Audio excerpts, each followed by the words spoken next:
Good morning, నమస్కారం మరియు ఆదాబ్. మరియు ఈరోజు నా టాపిక్ ఏమిటి అంటే గతం గురించి ఎక్కువ ఆలోచించడం ఎందుక అని. Past is past, it never come again. The present, it's the best gift that we have in our life. The present. Because you don't know that what's going to happen tomorrow. You don't know. I don't know, you don't know. So live the present. ఇదే ఈరోజు topic. ఎందుకంటే మనందరికీ గతం అంటే చాలా ఇష్టం. గతంలో ఎన్నో జ్ఞాపకాలు ఉంటాయి. గతం బాగుంటుందని అనుకుంటాము, బాగా ఉంటుంది. మనం ఈ మాట వింటూనే పెరుగుతున్నాము. చిన్నప్పటి నుంచి, మీ తల్లిదండ్రుల నుంచి, మీ ముత్తాతల నుంచి కూడా. నా కాలంలో ఇలా జరిగేదని, అలా జరిగేదని అంటూ ఉంటారు, కానీ ఇప్పుడు జరగలేదంటారు. కానీ మనం ఈ మాటలన్నీ ఎప్పుడు మాట్లాడుతూ ఉంటాము గమనించండి. వర్తమానంలో ఉండి. ఇప్పుడు మనకు ఏసీలున్నాయి, చాలా సౌకర్యాలు కూడా ఉన్నాయి, రోడ్లు బాగా ఉన్నాయి, ఇంటర్నెట్ ఉంది, కంప్యూటర్లు కూడా ఉన్నాయి, సమాచారం వేగంగా ఉంటుంది, అన్నీ బాగా ఉన్నాయి, చాలా మంచి మంచి విషయాలున్నాయి, కొన్ని చెడ్డవి ఉంటాయి. దీనితో పాటు మేము ఏమి ఆశిస్తూ ఉన్నామంటే, మొదట్లో ఎన్నో కంఫర్ట్లు ఉండేవి. మొదట్లో నొప్పి తీసుకోవాల్సిన అవసరం ఉండేది కాదు. అప్పట్లో కాంపిటీషన్ తక్కువగా ఉండేది. ఇప్పుడు ఇంత కాంపిటీషన్ ఎక్కువగా ఎందుకుంది? ఎందుకంటే మనం గతంలోనే ఉన్నాము, గతంలోనే ఉండాలని అనుకుంటున్నాము, గతాన్ని జ్ఞప్తికి తెచ్చుకుంటాము. కానీ ఒక్క ప్రశ్నను అడగండి, అదేంటంటే మీరు గతాన్ని వర్తమానంలోకి తీసుకురాగలరా? తీసుకురాలేము. ఎందుకంటే అక్కడి నుండి వచ్చేసాము. గతం నుండి వచ్చేసినప్పుడు దాని గురించి ఎందుకు చర్చిస్తారు? గతం గురించి ఎక్కువగా ఆలోచించకండి. వర్తమానంలోకి రండి మరియు భవిష్యత్తు గురించి ఆలోచించండి. గతం నుండి నేర్చుకోండి, వర్తమానంలో జీవించండి, భవిష్యత్తు గురించి ఆలోచించి ముందుకు వెళ్ళండి. కానీ ఒకటుంది, గతానికి సంబంధించి కొన్ని ఉండాలి. అది మన మ్యాన్కైండ్లో కూడా ఒకటి అదేంటంటే ఎప్పుడు ఏమాత్రం పక్షపాతం లేకుండా అందరినీ చూడాలి. అటువంటి సంస్కృతి ఎప్పుడు ఉండాలి. మీరు ఏ ప్రాంతం వారైనా కావచ్చు, ఏ కులం వారైనా కావచ్చు, ఏ మతం వారైనా కావచ్చు, మీరు బాగా పనిచేస్తే మీరు తప్పకుండా మీరు ముందుకు సాగాలి. అది మీ టాలెంట్కు సంబంధించిన విషయం. ఇదే విషయం నేను చెప్పదలుచుకున్నాను. నిష్పక్షపాతం అంటే ఇది కూడా ఉంటుంది. అదేంటంటే 5 సంవత్సరాల నుంచి ఉన్నారు మరియు ప్రతిభ కూడా ఉంది, 10 సంవత్సరాల వారికంటే ఎక్కువగా, అప్పుడు మీకే ప్రమోషన్ లభిస్తుంది. ఇది తప్పనిసరి. లేదు అంటే ఒకవేళ ఆ ప్రతిభ పూర్తిగా తక్కువ అయితే వెనకబడిపోతారు. అప్పుడు బ్యూరోక్రసీ వచ్చేస్తుంది. 10 సంవత్సరాల నుంచి ఉన్నాడు కాబట్టి ఇతనికే ప్రమోషన్ అవ్వాలి అని అనుకుంటే అప్పుడు మన వేగం బాగా తగ్గిపోతుంది. అది కొన్ని ప్రభుత్వ సంస్థల్లాగా అయిపోతుంది, కొన్ని రైళ్లలాగా మారిపోతుంది. ఆ వేగంతో మనం ఏమాత్రము ప్రయాణించలేము. కానీ మేము ఒకటి ఎప్పుడు చెప్తూనే ఉంటాము, గతంలో చెప్పాము, ఇప్పుడు కూడా చెబుతూ ఉన్నాము. గతంలో కాదు, ఇప్పుడు చెబుతున్నాము. అదే పీపుల్ సెంట్రిసిటీ. అది తప్పక ఉండాల్సిందే. నిజానికి పీపుల్ సెంట్రిసిటీ అంటే ఏంటి? ఒక సంస్థ వ్యక్తుల గురించి ఎక్కువగా ఆలోచిస్తే బాగా పనిచేసేవారికి ఆ సంస్థ ఏదైనా చేస్తుంది. మ్యాన్కైండ్ చూడండి, కోవిడ్ సమయం గురించి మీకు గుర్తుందా? అప్పుడు మేము దాదాపుగా 35 కంటే ఎక్కువ మందిని కోల్పోయాము. అటువంటి వారికి అప్పుడు మ్యాన్కైండ్ ఎంత చెల్లించిందో మీకు తెలుసా? 13 సంవత్సరాలది. 13 సంవత్సరాల జీతాన్ని మేము వారికి ఇచ్చాము. అప్పట్లో చనిపోయిన వారికి. కోవిడ్లో వారు ఇబ్బంది పడ్డారు, అది మనకు తెలిసిందే. కొంతమంది ఎయిర్ లిఫ్ట్ చేయబడ్డారు, వాళ్లను హాస్పిటల్లో ఉంచారు 30 రోజుల నుండి 40 రోజుల వరకు. మరియు ఎవరు ఆ ఖర్చులు భరించారు? మ్యాన్కైండే. You work hard, you make money, you do it for yourself. That's not life. You go out, you seek for people who need your help, you make their lives better. You become that sponge which can absorb all the negativity, and you become that person who can emit beautiful positive vibes. And when you realize that you have changed someone's life, and because of you, this person didn't give up, that is the day when you live. ఆ సమయంలో మేము 2 సంవత్సరాల salary, 3 సంవత్సరాల salary చెల్లించినప్పుడు social మీడియాలో మనది చాలా మంచి company అని అందరూ చెప్పారు. ఇది నేను ఇవ్వడానికి ఒక ఉదాహరణగా చెబుతున్నాను. వర్తమానంలో కూడా హెచ్ఆర్కి ఎప్పటికీ ఒక ఇన్స్ట్రక్షన్ ఇవ్వబడింది. ఏ వ్యక్తికైనా ఏమైనా జరిగినప్పుడు, అది యాక్సిడెంట్ అయి ఉండొచ్చు, లేకుంటే దురదృష్టకర సంఘటనల వల్ల యాక్సిడెంట్లో ఎవరైనా చనిపోయి ఉండొచ్చు. ఈ కాలంలో గుండెకు సంబంధించిన సమస్యలు ఎక్కువగా వస్తూ ఉన్నాయి. 43 సంవత్సరాల వారికి, 30 సంవత్సరాల వారికి కూడా వస్తుంది. అది ఆహారపు అలవాట్ల వల్ల, జీవన విధానం వల్ల, బరువు పెరగడం వల్ల ప్రమాదాలు జరుగుతున్నాయి. దీని గురించి మేము ఎప్పుడు మాట్లాడుతూనే ఉంటాము. ఎవరిని కలిసినప్పటికీ మేము 2 విషయాల గురించి చెబుతూ ఉంటాము. వాళ్ళ బరువు తగ్గించుకోమని, హెల్మెట్ను ధరించమని. ప్రమాదాల పాలు కాకండి, భద్రతగా జీవించండి, బరువు తగ్గించుకోండి, మీ ఆరోగ్యం మీద దృష్టి పెట్టండి. ఎవరికైనా ఎప్పుడైనా దురదృష్టవశాత్తు ఎటువంటి సంఘటనలు జరిగిన హెచ్ఆర్కు ముందే చెప్పామో వారికి ఇన్స్ట్రక్షన్స్ ఇవ్వబడ్డాయి. 2-3 రోజుల లోపు, 72 గంటల లోపుగానే లెటర్ తప్పనిసరిగా వారికి విడుదల చేయబడాలి. అది చనిపోయిన వారికి సంబంధించి. అప్పుడు వారికి ఏం లభిస్తుంది? మనము ఎంత చేయగలమో అంతా చేయాలి. చేయగలిగింది చేసి తీరాలి. కొందరికి 15 లక్షలు, కొందరికి 40 లక్షలు ఇలా ఇస్తుంటాము. అందుకు సంబంధించిన లెటర్ మాత్రం వెంటనే వెళ్ళిపోవాలి. దానికి సంబంధించిన ఫార్మాలిటీస్ జరుగుతూ ఉంటాయి, అది వేరే విషయం. ఎందుకంటే ఎవరైనా చనిపోతే వారి కుటుంబం చాలా నష్టపోతుంది. వారి బాధను మేము అర్థం చేసుకోగలము. వెంటనే దాన్ని అమలు చేస్తాము. మరి ఇంతకంటే పీపుల్ సెంట్రిసిటీ గురించి వేరే ఉదాహరణ మేము ఇవ్వగలమా? నిజాయితీగా చెప్పనా, వ్యక్తుల గురించి మేము ఆలోచించడంలో మాతో ఎవరు ఏమాత్రం సరి రాలేరు. అటువంటి విషయాలు మేము నంబర్ 3 ర్యాంకింగ్లో లేము, నంబర్ 1 ర్యాంకింగ్లో ఉన్నాము. నంబర్ 1 కన్నా ఎక్కువే. ప్రణాళికల్లో కానీ ఇవ్వడంలో కానీ ప్రజలకు ఇవ్వడం విషయంలో మేము ఎప్పటికీ నంబర్ 1 గానే ఉంటాము. అది ఎందుకు అంటే ఇవ్వడం అంటే తీసుకోవడమేనని మేము బాగా నమ్ముతాము. మేము ప్రజలకు ఏమైనా ఇచ్చినప్పుడు వారది మాకు తిరిగి చెల్లిస్తారు. అయినప్పటికీ కూడా మేమెప్పుడు ఏమి ఆలోచిస్తుంటున్నాము అని అంటే బాగా పనిచేసేవారు ఎప్పుడు ముందుకు సాగాలి. అది మేము ఎప్పుడు చెబుతూనే ఉన్నాము. మరియు ఇటువంటి మంచి సంస్కృతి మ్యాన్కైండ్ నుండి ఎప్పుడు విడిపోదు. ఇటువంటి కల్చర్ ఎప్పుడు ఉంటుంది. ఎస్ మ్యాన్ కల్చర్ ఎప్పుడు రాదు. అది ఎప్పుడు మ్యాన్కైండ్లోకి రాదు. అది ఎప్పటికీ రాదు. A yes man is a horrible man. He must be shunned. He is a disgrace. He may rise very high. He may become a minister. He may become a field marshal. But he will never become a leader. He will be used by his superiors. He will be disliked by his colleagues, and his subordinates have no respect for them. Yes man, వారు మా దరిదాపుల్లోనే ఉంటారు, మేము వారిని సృష్టిస్తాము. Yes man ఎవరు ఉండరు, మేము వారిని సృష్టిస్తాము. ఉదాహరణకు, ఒకవేళ ఎవరైనా వ్యక్తి మీకు ఎయిర్పోర్ట్లో తారసపడినప్పుడు మీరు అతనితో చెబుతూ ఉంటారు వారి పని మీద దృష్టి పెట్టమని. అందరూ అలాగే చెబుతూ ఉంటారు.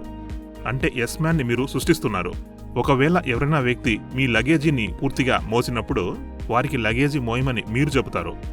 కాబట్టి ఎవరు బాధ్యత వహించాలి? ఎస్ మ్యాన్ను సృష్టించడానికి వారు బాధ్యులా లేక మీరు బాధ్యులా? మీరే కదా. ఇది ప్రతి మేనేజర్ యొక్క ప్రథమ కర్తవ్యం. ఎల్లప్పటికీ ఎప్పటికీ ఇటువంటి పరిస్థితులు రానివ్వకండి. కొంతమంది తమను తాము గొప్పగా చూపించుకోవాలని అనుకుంటుంటారు. అటువంటి ఇష్టం కొందరికి ఉంటుంది. అప్పుడే ఎస్ మ్యాన్ సృష్టించబడతాడు. వారి నుంచే బ్యూరోక్రసీ వస్తుంది. తప్పు సంస్కృతి, ఫేవరెటిజం, రాజకీయాలు మరి అన్నీ ప్రారంభమవుతాయి. ఇటువంటి సంస్కృతికి మనం తప్పనిసరిగా దూరంగా ఉండి తీరాలి. सेल्फ रिस्पेक्टिंग आदमी अपनी ईगो बड़े आदमी के सामने रखता है. प्रेजेंट आदमी अपनी ईगो छोटे आदमी के सामने रखता है. सेल्फ रिस्पेक्ट का आपका टेस्ट कमजोर के साथ थोड़ी है. सेल्फ रिस्पेक्ट का टेस्ट आपका पावरफुल के साथ. ये बहुत बड़े आदमी हैं, नहीं इनके यहाँ तो मैं नहीं झुक सकता, देखा जाएगा. वहां तो पैर पकड़ लेते हैं और जो वीकर है उसको बताते हैं कि मेरी सेल्फ रिस्पेक्ट और मेरी ईगो क्या है. మ్యాన్కైండ్లో మంచి సంస్కృతులు ఎప్పుడు ఉంటాయి, మంచి అలవాట్లు ఎప్పుడు మ్యాన్కైండ్లో కొనసాగుతాయి కూడా. ఇంతకన్నా ఇంకేం కావాలి? ట్రైనింగ్ అద్భుతంగా ఉండాలి. ట్రైనింగ్లో వేగం గురించి మేము దృష్టి పెడుతూ ఉన్నాము. దీని గురించి మేము ఎక్కువగా ఆలోచిస్తూ ఉన్నాము. దాని గురించి మేము ఎక్కువగా పనిచేస్తూ ఉన్నాము. మ్యాన్కైండ్లో ఎన్నో విషయాలు మాకు తెలుస్తూ ఉంటాయి. అవే మరి మా కంట్రోల్లో. ఎన్ని డాక్టర్ కాళ్ళు మిస్ అయ్యాయి? ముఖ్యమైన డాక్టర్లు మిస్ అయ్యారా? వారిని మీరు కలిశారా లేదా? మొదటిసారి మీరు కలిశారా లేదా? ఇది మాకు చాలా ముఖ్యం. మన కంపెనీ ఎప్పటికీ శుభ్రతగా ఉండాలి. నేను ఏ శుభ్రత గురించి మాట్లాడుతున్నానంటే ప్రాక్టికల్గా మీరు పనిచేయడం గురించి నేను ఆలోచిస్తాను. గత వారంలో మీ సేల్స్ ఎలా ఉన్నాయి? 60%, 70% కాదు. మీ మొత్తం సేల్స్ ఎలా ఉన్నాయి? మీ వీక్లీ సేల్స్ ఎలా ఉన్నాయి? లాస్ట్ వీక్ సేల్లు అవి 40% కంటే ఎక్కువగా ఉండకూడదు. నెలలో 1 నుండి 21 వరకు సేల్స్ను పోల్చినప్పుడు. ఈ నియంత్రణను మనం తప్పనిసరిగా కలిగి ఉండాలి. ఎందుకు ఒక స్టాకిస్టు ఆ ప్రోడక్ట్ను మాత్రమే ఎక్కువగా అడుగుతూ ఉన్నాడు? దాని అర్థం ఏంటి అంటే అక్కడేదో లోపం ఉందని. మరి ఎందుకు ఈ స్టాకిస్ట్కి ఎక్కువ గూడ్స్ ఇవ్వబడ్డాయి? అతని సగటు సేల్స్ 5 లక్షల రూపాయలే. మరి ఈ నెల మాత్రం అతనెందుకు 10 లక్షలు అడిగాడు? మనం పనిచేస్తూ ఉన్నప్పుడు ఇటువంటి కంట్రోల్ మాత్రం తప్పనిసరిగా ఉంటుంది. అది ఉండబోతోంది కూడా. అది గతానికి సంబంధించి కావచ్చు, వర్తమానం కూడా కావచ్చు. మనము ఎక్కడ మారాల్సి ఉంటుంది? మనము ఇప్పుడు చాట్ జీపీటీ లాంటి ప్రపంచంలో నివసిస్తున్నాము.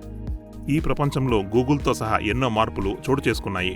మీరు దేని గురించి మాట్లాడుతున్నారు? మీరు మెరుగు కాకపోతే ఇటువంటి కంపెనీ ముందుకు పోవడానికి ఆటంకం కలుగుతుంది. మరి ఇప్పటి ప్రపంచం 2-3 సంవత్సరాల్లోనే పూర్తిగా మారిపోతుందని మీరు ఆలోచించాలి. అవి సినిమా హాలు కావచ్చు, అవి ఓటీటీతో ప్రమాదంలో పడుతున్నాయి. కార్లు ఈ కార్లతో ప్రమాదంలో పడ్డాయి. ఈ కార్లు హైడ్రోజన్ కార్లతో ప్రమాదంలో పడవచ్చు. మరి మన ప్లేన్లు ఏవైతే ఉన్నాయో అవి ఈ ప్లేన్స్ అవుతాయేమో మనకు తెలియదు. ప్రపంచం ఎంత త్వరగా మారుతోంది, చాలా త్వరితంగా ప్రపంచం మార్పు చెందుతోంది. ఈ కామర్స్ ప్రపంచం బాగా ముందుకు సాగుతోంది, ఎక్కువ వృద్ధి చెందుతూ ఉంది. ఈ విషయం గురించి మీరు ఆలోచించండి. మనం ఎంత వేగవంత ప్రపంచంలో ఉన్నామంటే ప్రతి వస్తువు కూడా చాలా త్వరగా రావాల్సి ఉంటుంది. అది ఉత్తమంగా ఉండాలి. ఒకవేళ ఇటువంటి ప్రపంచంలో మనల్ని మనము మార్చుకోలేకపోతే సర్వై కాగలమా? నా సమాధానం నో. ఏ విషయాలు మనం మార్చుకోవాలి వాటి గురించి ఇప్పుడు నేను మాట్లాడతాను. అన్నిటికంటే ముందుగా మనం మన మైండ్ సెట్ను మార్చుకోవాలి. ఈ విషయాన్ని మనం అంగీకరించాలి. ఈ వేగవంత ప్రపంచంలో, ఈ వర్తమాన ప్రపంచంలో, చాట్ జీపీటీ లాంటి ప్రపంచంలో మనం తప్పనిసరిగా పోరాడాల్సి ఉంటుంది. చాలా వేగవంతంగా మనము మార్పును అలవాటు చేసుకోవాలి. కానీ మొదటి మార్పు మీ మెదడు నుంచే మొదలవ్వాలి. ఆ మార్పు ఏంటంటే నేను తప్పనిసరిగా మారాలి అని. రెండవ మార్పు, అది ముఖ్యమైన మార్పు కూడా, పని చేయడం. కానీ ఫలితాలు మాత్రం ఉండవు. దాని గురించి మనం ఆలోచించాలి. మనము ఎటువంటి పనులు చేయాలి అంటే ఆ పనులు మనకు అద్భుతమైన ఫలితాలను ఇవ్వగలగాలి. గతంలో మనం పనులు మాత్రమే చేస్తుండేవాళ్ళం మరియు మనము మౌనంగా ఉండిపోయాము. అలా చేసి ఉండకూడదు. అప్పుడు రిజల్ట్స్ రాకపోవచ్చు. అలా జరగచ్చు కూడా. మనము ఎటువంటి పనులు చేయాలంటే వాటి వల్ల మనకు ఫలితాలు తప్పనిసరిగా దక్కాలి. ఫలితాలు ఏమాత్రం రాని పనులను మనం ఎప్పటికీ చేయకూడదు. జీపీ డాక్టర్లు మ్యాన్కైండ్లో ఎప్పటికీ ముఖ్యంగానే ఉంటున్నారు, అందులో అనుమానం లేదు. కానీ నేను అడుగుతున్నాను, ఈ రోజుల్లో ఎటువంటి డాక్టర్ల ప్రాక్టీస్ బాగా ఎక్కువగా అవుతోంది? కన్సల్టెంట్లు ఎక్కువగా వారి హాస్పిటల్లో ఉంటుంటారు. అటువంటి పెద్ద కన్సల్టెంట్లు ఎక్కువగా కార్పొరేట్ ఆసుపత్రుల్లో ఉంటారు. మరి ప్రపంచం ఆ వైపుగా వెళ్తూ ఉన్నప్పుడు మీరెందుకు వెళ్ళలేరు? అటువంటి స్కిల్స్ మీకు ఉండాలి కదా. మీరు ఈ కోణంలో కూడా ఆలోచించాలి. ఆ కోణంలో కన్సల్టెంట్ల గురించి కూడా ఆలోచించాలి. వారి వద్దకు వెళ్ళగలగాలి. వారికి కావాల్సిన ప్రొడక్ట్లను మీరు తగిన విధంగా ప్రమోట్ చేయాలి. మనము ఎందుకు అలా ఆలోచించలేము? ఆ విధంగా కలలు కనాలి. మనల్ని మనం మార్చుకోవాలి. అందరితో పోటీపడి మరి సేల్స్ను పెంచుకోవాలి. మరి నేను సైన్స్ గురించి కూడా మాట్లాడదలుచుకున్నాను. మిమ్మల్ని నేను అప్గ్రేడ్ చేయగలను. ఎప్పుడైతే ఇటువంటి విషయాల గురించి మనం ఎక్కువగా ఆలోచించమో మనం ముందుకు సాగలేము. జీపీలు ముఖ్యం కాదని నేనెప్పుడు చెప్పడం లేదు. జీపీలు మన సిస్టంలో ఎప్పుడు ఉంటారు. అది ఎందుకంటే మన కంపెనీలో ఒకే డివిజన్లో 1500 మంది పనిచేస్తూ ఉంటారు. కానీ వేరే కంపెనీల్లో ఆ డివిజన్లో 300 నుంచి 400 మంది పనిచేస్తారు. డిఫాల్ట్గానే మన రీచ్ ఇలా ఉంటుంది. మనకున్నటువంటి రీచ్ ఎవరికీ లేదు కూడా. జీపీలు మనతో అంతర్గతంగా ఉంటూనే ఉంటారు. కానీ మన నైపుణ్యాలు కన్సల్టెంట్లకు సంబంధించి, క్రానిక్ ఉత్పత్తులకు సంబంధించి దీర్ఘకాలిక కాలంలో పెరగాల్సి ఉంది. మరియు అలా పెరగకపోతే అప్పుడు ఏమీ చేయలేము. ఇంకొక ముఖ్యమైన విషయం ఏమిటి అంటే 12 కాళ్ళు చేయడం మాత్రమే మన బాధ్యత. అంత మాత్రమే కాదు, మనం మెడికల్ రెప్ అయినా జెడ్ఎం అయినా అంతే. ఆ 12 డాక్టర్లో ఎంతమంది సంబంధిత డాక్టర్లు ఉన్నారు వారిని కన్వర్ట్ చేయాలి. మనకు గాని వారికి గాని 5 ప్రొడక్ట్లు చేయాలా, 6 లేక 7 ప్రొడక్ట్లు చేయాలా అనేది వారి సామర్థ్యం మీద, వారి క్వాలిఫికేషన్ మీద. కొందరికి 5 ప్రొడక్ట్లు ఇస్తాం, కొందరికి 10 ప్రొడక్ట్లు ఇస్తాం. ఇది ఎలా సాధ్యం చెప్పండి? జీపీ డాక్టర్లకు కూడా మనం క్రానిక్ డ్రగ్లను వారు 10 రెట్లు ఎక్కువ తీసుకోవచ్చు.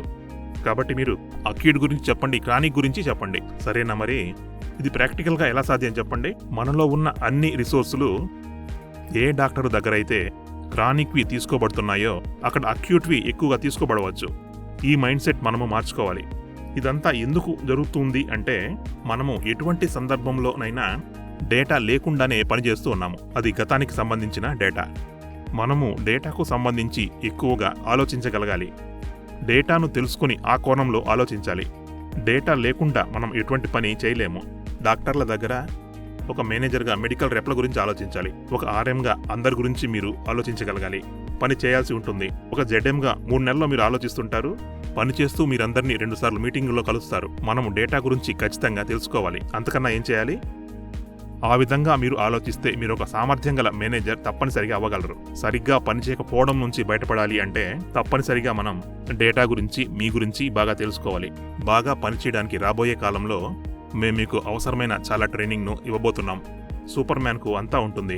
మీ దగ్గర మీ ఫోన్లో మీకు కావాల్సిన సమాచారం ఉంటుంది. మేము దాన్ని హెడ్ ఆఫీస్ లెవెల్లో సృష్టించబోతూ ఉన్నాము. మీరు కూడా దాని గురించి తెలుసుకోవాలి, లేకుంటే మీ పని నడవదు. మీరు అర్థం చేసుకోవాల్సిన విషయాలు ఏంటంటే, ఒక ఉదాహరణకు, ఒకవేళ మీరు ఇంగ్లాండ్కి వెళ్ళొచ్చు, అక్కడ లండన్కి వెళ్ళొచ్చు, మీ భాషలో మాట్లాడితే ఎలా? అప్పుడు మీరు చెప్పే మాటలు ఎవరికి అర్థం కాకపోతే అప్పుడు మీరు సరికాని ప్రపంచంలో జీవిస్తున్నారు. లండన్లో మీరు ఇంగ్లీష్ మాట్లాడాల్సి ఉంటుంది, మనం అప్పుడు ఇంగ్లీష్లో మాట్లాడాలి. అది చాలా ముఖ్యం. చైనాకు వెళ్తే చైనాలోనే మాట్లాడాలి, అప్పుడే మన పని జరుగుతుంది. మీరు చైనాలో ఉండాలి అన్నా, లండన్లో ఉండాలన్నా, అమెరికాలో ఉండాలన్నా ఇంగ్లీషు నేర్చుకోవాల్సిందే. కానీ ఇంగ్లీషు నేర్చుకోవడంలో మీకు కాస్త కష్టం అనిపించవచ్చు, ఆ కష్టం ఉండాల్సిందే. మరి ఈ ఆధునిక కాలంలో సక్సెస్ అవ్వాలి అంటే మీరు డేటాను అర్థం చేసుకోగలగాలి. మీరు కన్సల్టింగ్ డాక్టర్లకు వివరించాల్సి ఉంటుంది. మరి పెద్ద పెద్ద హాస్పిటల్కు వెళ్లాల్సిన నైపుణ్యాలు మీరు కలిగి ఉండాలి. మీరు అర్థం చేసుకోకూడదు అనుకుంటే, కష్టపడకూడదు అనుకుంటే మీరు ముందుకు ఎలా సాగగలరు? ఎందుకంటే నిజాయితీగా చెప్పాలంటే, నా కూతురు నాకు ఒక మాట చెప్పింది, మరియు అది చాలా ఇంట్రెస్టింగ్గా ఉంది. అది ఏమిటి అంటే, మీ పిల్లవాడు వారి పేరెంట్లను ఎప్పుడో ఒకప్పుడు ఇష్టపడకపోతే, పిల్లలు పేరెంట్లను హేట్ చేయకపోతే, అప్పుడు ఆ పేరెంట్లు మంచివారు కాదు అని అర్థం. తల్లిదండ్రులు ఎప్పటికీ పిల్లలకు తగిన దారి చూపించాలి. ఈ సందర్భంగా వారు పిల్లల్ని బాధపెట్టచ్చు. ఇదే నిజం అని అందరూ ఒప్పుకుంటారు. పిల్లలను సరిదిద్దాల్సి ఉంటుంది. ఎంతటి నాయకున్నైనా గమనించండి, పై స్థాయికి వచ్చిన ఎవరైనా ఏం మాట్లాడతారు? ఈ ప్రత్యేకమైన నాయకుడిని మీరు చూడండి, ఆయన ఒక సంస్థకు చైర్మన్ కూడా. People with very high expectations have very low resilience.